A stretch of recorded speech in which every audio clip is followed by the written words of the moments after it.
Straighten the eyes. Straighten the eyes. Straighten. Straighten the eyes. Straight.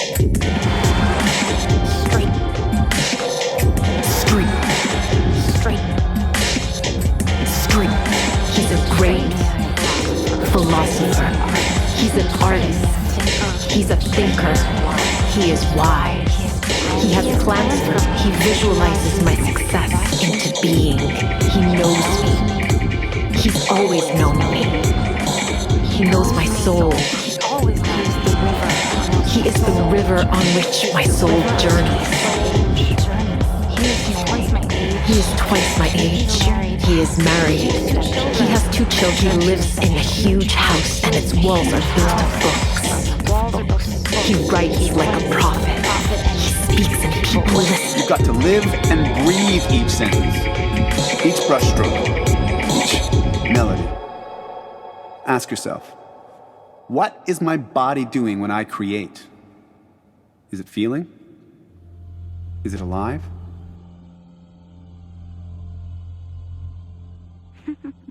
He knows me, river of my soul. I feel like he's known me since birth, perhaps even before. There are not many men I can say that about. In fact, there has only been one other in my 30 years of living. But I mean know in the deepest possible sense, at the atomic level. And I think that means I've been lucky. Most people will go their whole lives without ever knowing even one other person like this.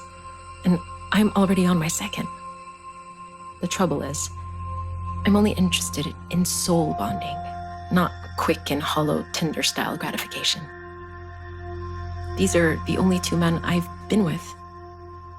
10 years of sweet solitude I passed in between, waiting. And now, at last, he's arrived.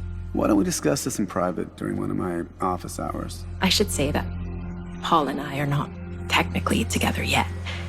First, we'll have to read each other's novels, and before that, each other's letters, and before that, each other's secret smile of eyes that we send across the classroom.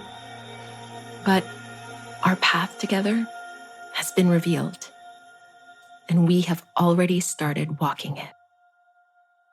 2 weekly seminars, Tuesday, Thursday. First class of the morning, 8:45. I decided on my routine even before I knew what purpose it would serve. Tuesday was for the mind, Thursday for the body. I knew it would be this way. On Tuesday, I'd rise at 5 a.m., no breakfast. 1 hour of Anapana meditation, followed by the God key visualization technique. My mandala mantra was detailed enough that I could spend hours here, if I wanted, spinning and weaving the raw material of my art. But in this case, I allowed myself just 20 minutes. I did not disrupt my frequency by eating before class. I kept my body and mind pure for the teachings I was about to receive. Thursday was a different game. Rise at 7 a.m., 30 minutes of Kundalini yoga, light breakfast of fruits and yogurt. On the stove was the shroom and saffron tea I had brewed the night before. I'd warm it up and pour it into my thermos flask, ready for class. Do you have anything worth saying? Why should anyone listen to you? It was the day to apply his teachings to our artistic practice. In school, I sipped at my tea, sensing its magical properties suffuse my supple body into an abundance of trickster energy that poured into the classroom. Everyone was laughing by the end, except him, of course. He had to maintain his wise man persona. It's normal to ask yourself these questions. But I could tell from the micro smiles that creased his forehead that his soul could not resist my energy, was lit up by it, craved more of it. Look at me. I've written 8 novels and still I'm asking myself if I have anything worth saying. Through the whole class, there was not a moment when some part of his attention left my energetic sphere. Sometimes, I could feel him searching out my gaze. But I could never look him in the eyes, not once. It would have been more than my soul could bear.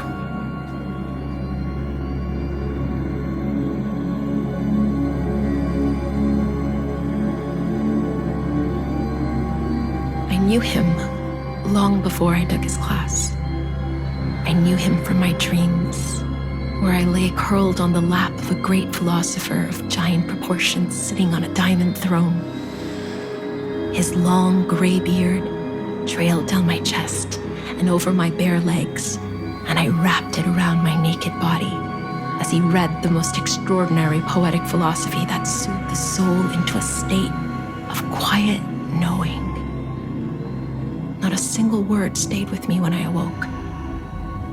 I was not yet ready to transmute this profound learning into my waking consciousness, but the feeling resonated deep in my hips, and at certain moments of insight would shoot up my spinal column and around my shoulders and neck, illuminating my third eye as if to tell me, yes, you're on the right track. You're a talented artist, Ayla. And I don't say that to all my students.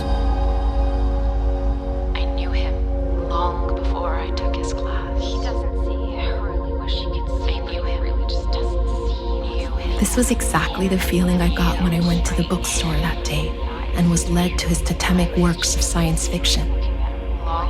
Science fiction, yes, but be aware that when I say this, I'm not talking about Star Wars or Star Trek or StarCraft or any of that nonsense, but deep and probing thought experiments into the mysteries of the soul.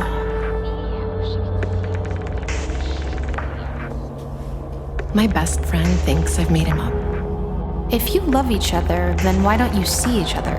She asks naively.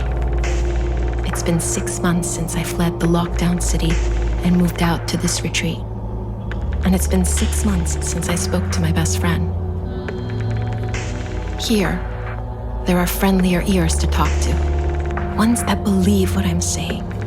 Ones that have read the hidden science they don't want us to know. The pandemic is keeping us apart, but that's a good thing. Everything happens for a reason.